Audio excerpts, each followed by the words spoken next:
Hello! Magandang araw sa inyong lahat! Welcome sa ating book review segment kung saan pag-uusapan natin ang isa sa pinakamahalagang akda sa kasaysayan ng Pilipinas, ang El Filibusterismo ni Dr. Jose Rizal. Ready na ba kayo? Kasi ako, ready na!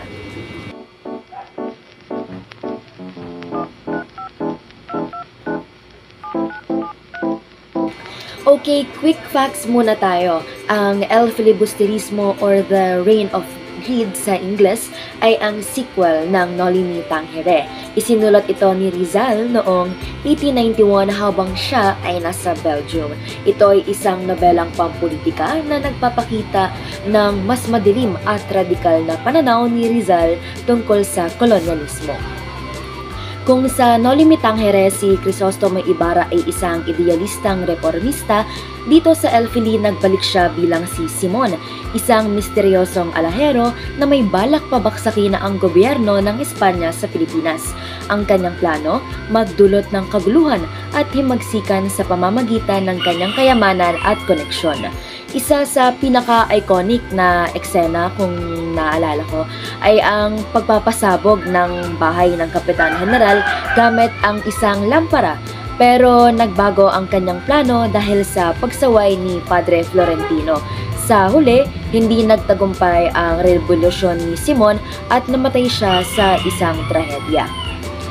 Kaya ano nga ba ang gustong iparating ni Rizal dito? Simple lang. Hindi lang dahas ang sagot sa pagbabago. Hindi pwedeng galit lang ang puhunan. Kailangan ng edukasyon, tamang diskarte at pagkakaisa.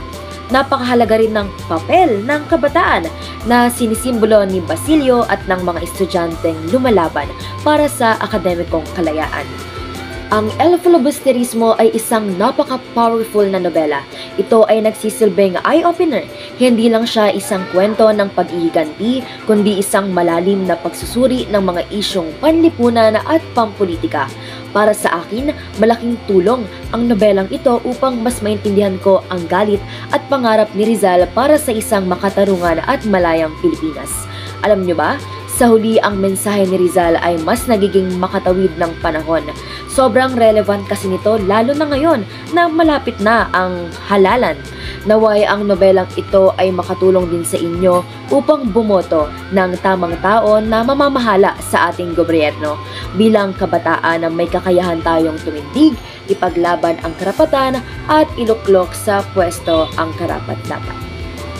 Sana ay may natutunan kayo ngayong araw sa aking ginawang book review or sharing dito sa novel ni Dr. Jose Rizal na El Filibusterismo. Yun lang. Maraming salamat sa panonood. Hanggang sa muli. Paalam! Bye!